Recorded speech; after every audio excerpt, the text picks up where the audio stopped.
Souls-likes. Oh boy. A genre of games that really knows how to push buttons. We're not even a minute into the video and I'm fairly certain I've already triggered a handful of people with my first word. Yeah, but as a wise NPC once said, Don't you dare go, Otto. so I'll just keep happily rambling on. But first, quick explanation. Because yes, I've actually been criticized for this. I call them Souls-likes. Because they're like Dark Souls or Demon's Souls. You know? I know some people prefer Soulsborne, but honestly, I find that a bit too limiting. The genre for me goes way beyond just those few titles. But hey, call it whatever you want. Blood Souls Lies of the Sekiro Ring. I do not care. Perfectly valid name. At the end of the day, we just need to understand what we're talking about. Most people associate From Software Souls-likes with one thing above all else. A challenge to overcome.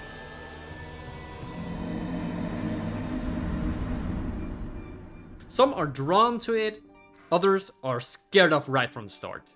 Even my wife gave these games a wide berth in the beginning. And now, she's a massive fan who steamrolls through bosses like they're tutorial mobs. We're done! Ladies and gentlemen, we are done with Dark Souls 2! We are done! We are done! Yes! Yes! We're not talking about the real tutorial bosses here. But yeah, these games can frustrate you to no end. Yet they also give you that sweet, sweet feeling of joy once you finally take down a tough boss. Hell, there are even researchers out there claiming it helps with depression.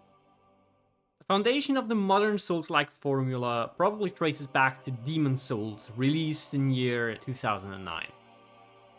Which I've never played. But I played the remake! That counts for something, right? From Software has released quite a few of these games over the years. And me? As a wannabe pro, I figured I also wanted to give my mustard to these. So here we are. I gave myself the goal to platinum every From Software Souls-like, to rank them afterwards. Disclaimer. This is just my personal opinion. Exactly. Also, gotta admit, regarding Demon's Souls, I have only played the remake for the PlayStation 5. For Dark Souls, I have only played the remastered version, even though I owned the Prepare to Die edition for the Xbox 360 at one point. And for Dark Souls 2, I have only played the Scholar of the First Sin edition. And yes, I'm sorry, I didn't play Elden Ring Night Rain. Fuck it, I'm going all in. Disclaimer to the disclaimer. I've honestly had a great experience with the Souls-like community. But yeah, there are definitely some folks in this bubble who don't want others to have as much fun as they have. Or who constantly try to one-up everyone else. As a streamer, it can be even tougher.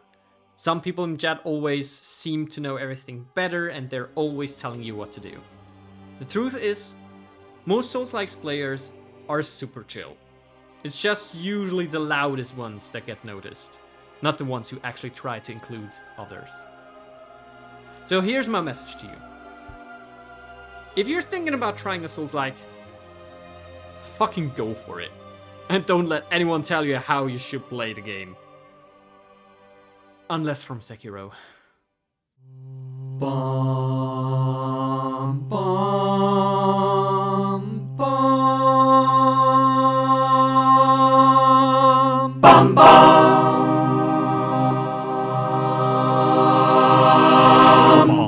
bum, bum, bum, bum, bum, bum, bum, bum, bum, bum, bum, bum.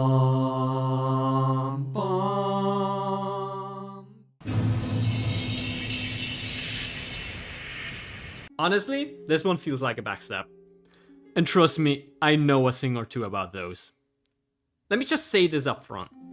In my eyes, every single one of the From Software Souls-like games are fantastic.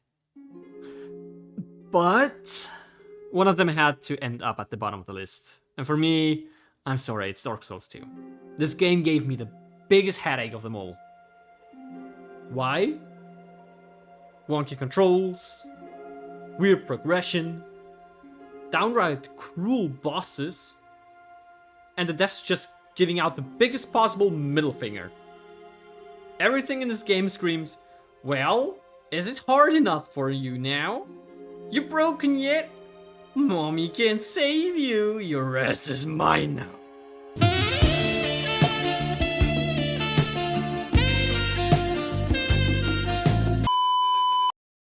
Like seriously, even the trophies are trying to prove how hard this game is. We fucking get it. And that's the main reason this game lands so low on my list. It doesn't feel like a fair challenge you can learn and overcome. It just feels like the game was designed to make things as difficult as humanly possible. I mean, what the fuck? If you take a wrong turn, you can end up in one of the hardest zones in the game, No Man's Wharf, right after beating your very first boss. Assuming you went to the tower area first. Then later on, the final castle feels like a freaking walk in the park by comparison. The difficulty curve is just all over the place. But, despite all the ranting, I've actually come to like this game over time. And honestly, that's mostly thanks to New Game Plus. No joke, this is the only FromSoft game where the New Game Plus run actually felt rewarding. And the lore? Even if I couldn't vibe with everything, there's a lot more depth here than the game world initially lets on. Also, if you haven't looked into the lore of these games, do it! Just do it! And how could I forget Majula?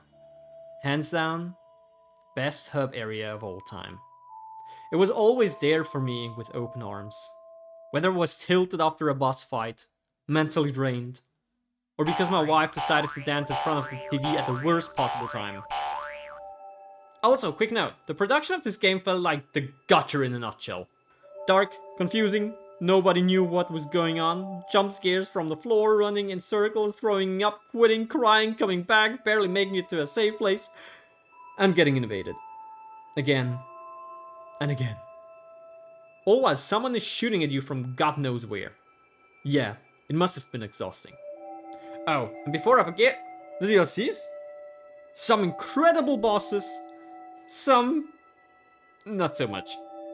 Please more of the first kind, less of the second. Thanks, love you all, kisses.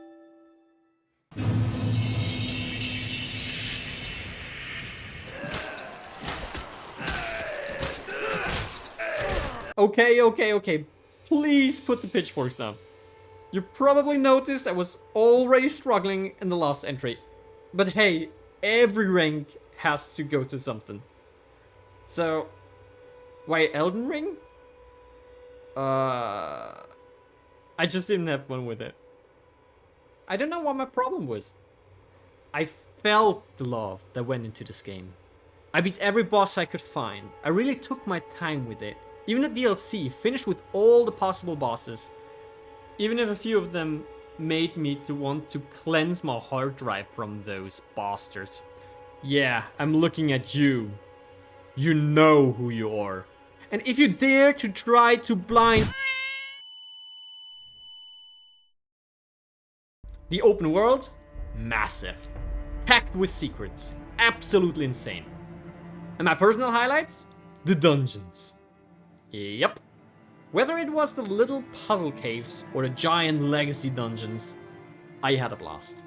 Well, mostly. Some were stinkers, but overall, good times. But there's a problem. A big one, actually. And it's something that's both one of the game's biggest strengths and, for me, one of its biggest weaknesses. The bosses.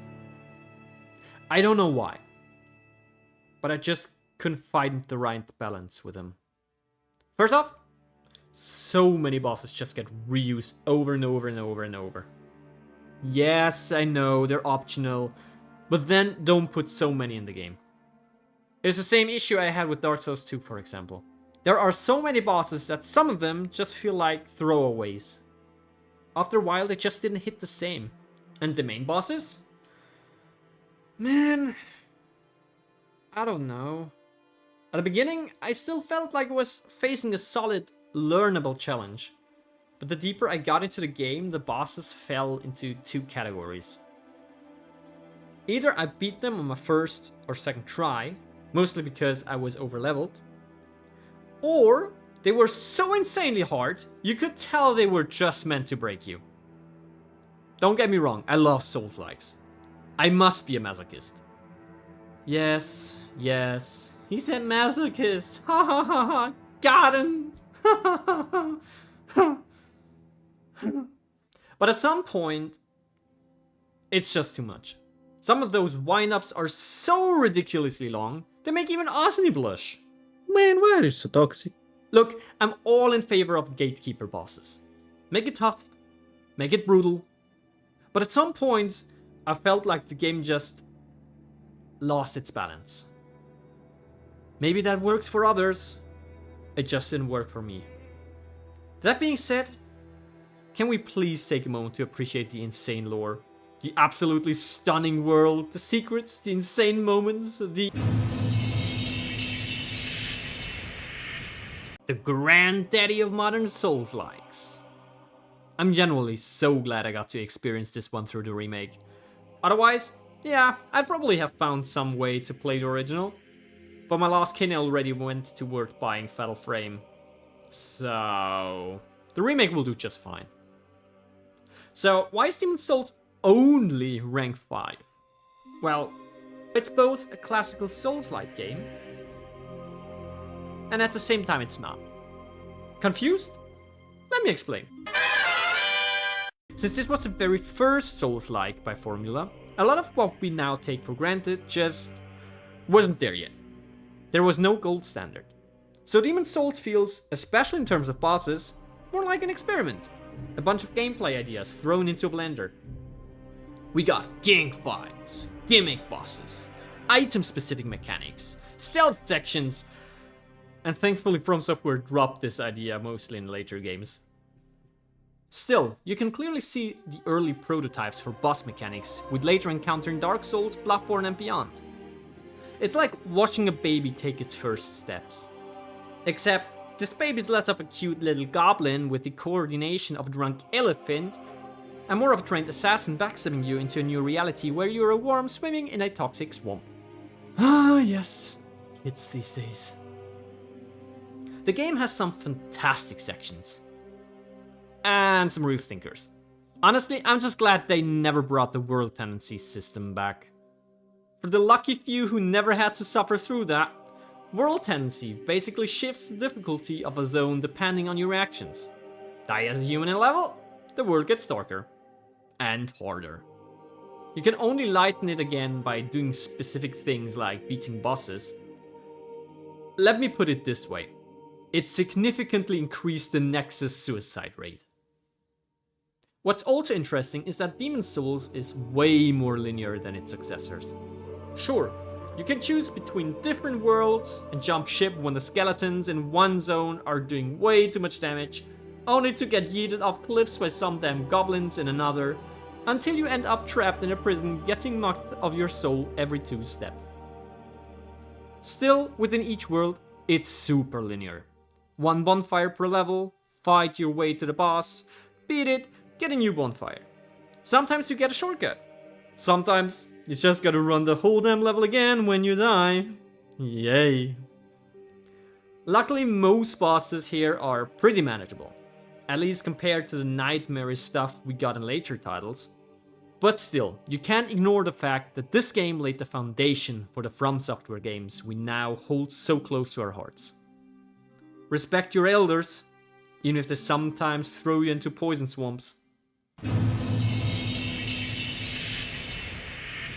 Ninjas! Yeah, that's a whole review. Okay, let's be professional about it. Sekiro is a dream come true for anyone who ever wanted a punishingly hard game set in feudal Japan, with a mythological twist and absolutely savage combat. The environment? Stunning. The fights? Breathtaking. The feeling when you dodge at just the right time? When you parry? When you send a lightning bolt back at your enemy? The feeling when you hit the Mikiri counter? Just... wow. Absolutely nuts. And oh, guess what? They actually implemented a stealth system that works! Crazy, right? Hey, Ready at Dawn, maybe teach this to Charles Lee sometime soon. Just a thought. Thanks. One thing I absolutely have to highlight, and this is something Elden Ring could really learn from, is that Sekiro actually understands balancing. You can't be overleveled in this game. Leveling up only gives you new skills, not stat boosts. Your attributes only go up by defeating bosses, both main and optional. And since the devs at FromSoft apparently knew they were making one of the hardest games of their lives, they added a mechanic where you can revive once after death. Hence the title, Shadows Die Twice. That's broken? Too easy? Then you probably have not played it. Just don't use it. Try permadeath run. Trust me, that boss death counter will still skyrocket into oblivion. And let's be real. Sometimes a game will isekai your ass the moment you try to stand back up anyway. So, good luck. Boss-wise, there's decent variety, but most fights really boil down to when to parry and what to parry. Same goes for most normal enemies too. Except maybe those damn Lizard.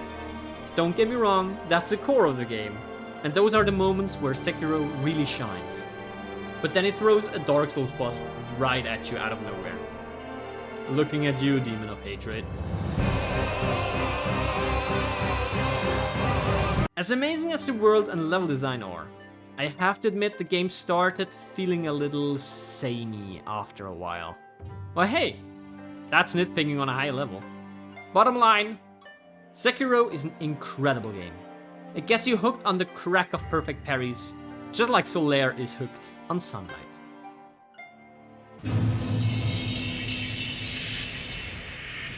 Speaking of Solaire... I knew this was a bad idea. Doing this ranking? Yeah, I can only lose. Dark Souls! The game that truly kicked off the Souls-like hype. At least for me, growing up as a little gremlin, I never even heard of Demon's Souls.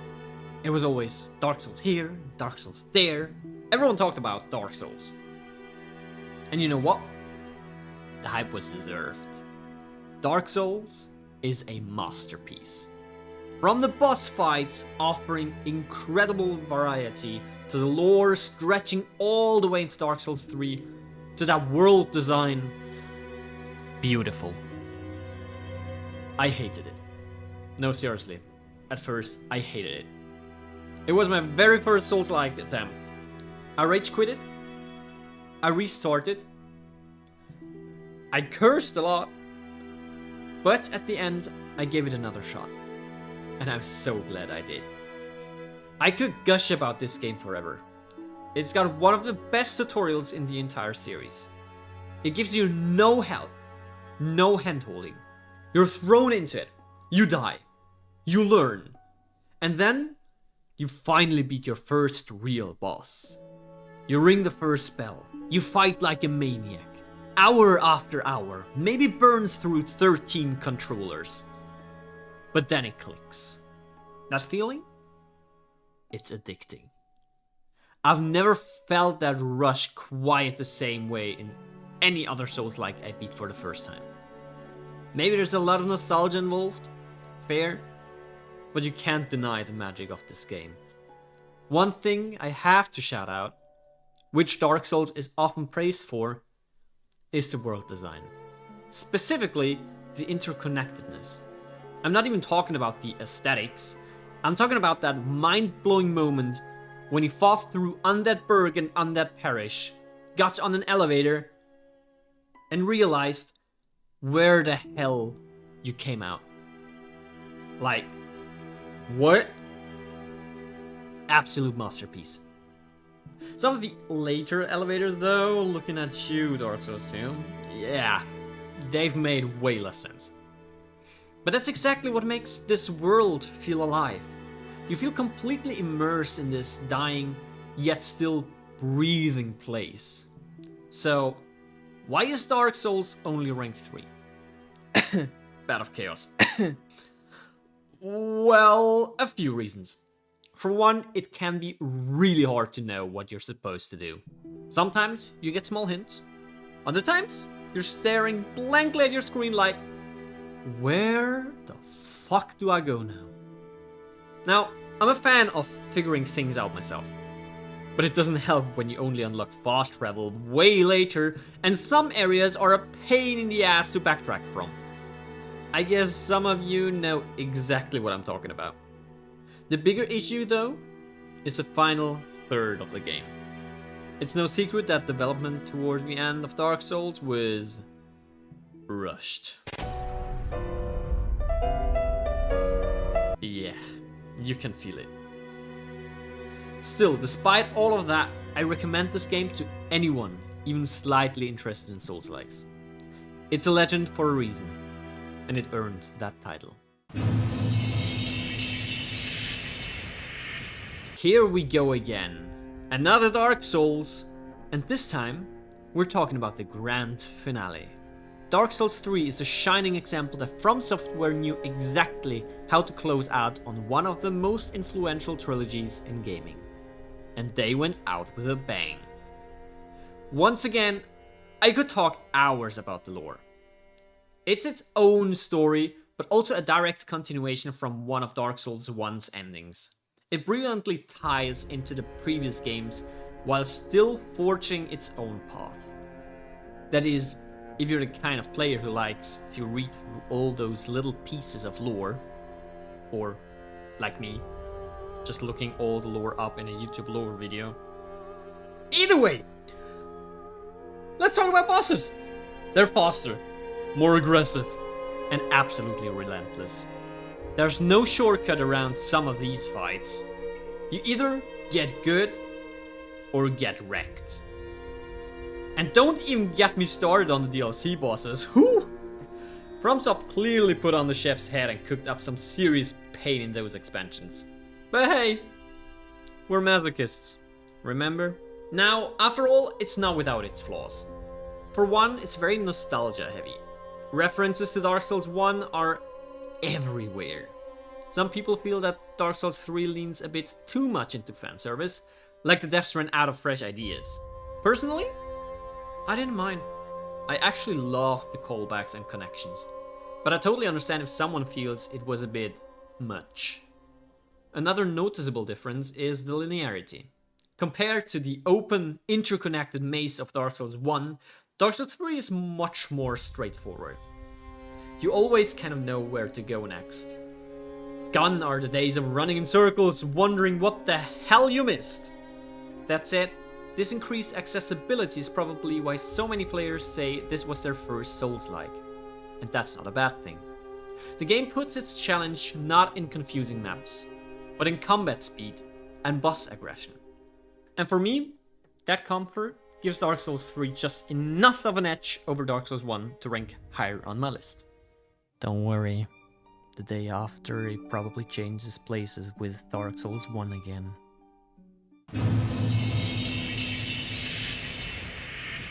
Huh? What's that? Is the bird? Is the flying carpet? Nope! It's just some poor bastard getting snatched by a giant alien monster you can only see if you gathered enough eyeballs in your brain, named amygdala. Yes, named like the part of your brain that handles fear. That's Bloodborne, baby. Or how about this? You just want to chill at the beach. Boom! Suddenly a newborn god shows up and beats you with its placenta. Based. Then there's this dude who looks like he just escaped Lady Dimitrescu's NSFW basement and now has tentacles for arms. Still not convinced? We've got a special offer just for you. If you pre-order now, you get access to the to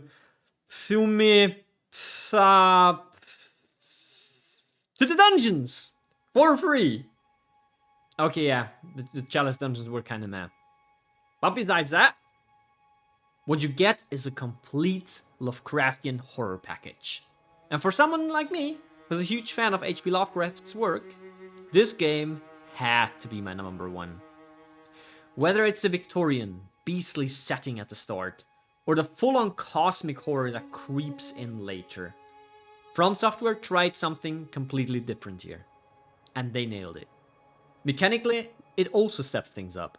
It was the first FromSoft game that demanded fast-paced gameplay, and the first to completely ditch the shield. No one wants to use that wooden toilet seat. Guns replaced parries, weapons had transforming modes, and combat felt tighter and more aggressive than ever. The bosses, besides a few stinkers, are absolutely brutal. The lore? The deeper you fall into madness, the darker it gets. And yes, once again, the Chalice dungeons were... yeah, meh, we get it. But still, this game gave me a gaming experience I'll never forget. Hell, I still remember the Dementors in this game. Those enemies that literally beat patience into me. They were the first to make me truly realize sometimes you have to take your time to learn and then beat their ass up. The music is haunting. The atmosphere is breathtaking. The enemy design, incredible.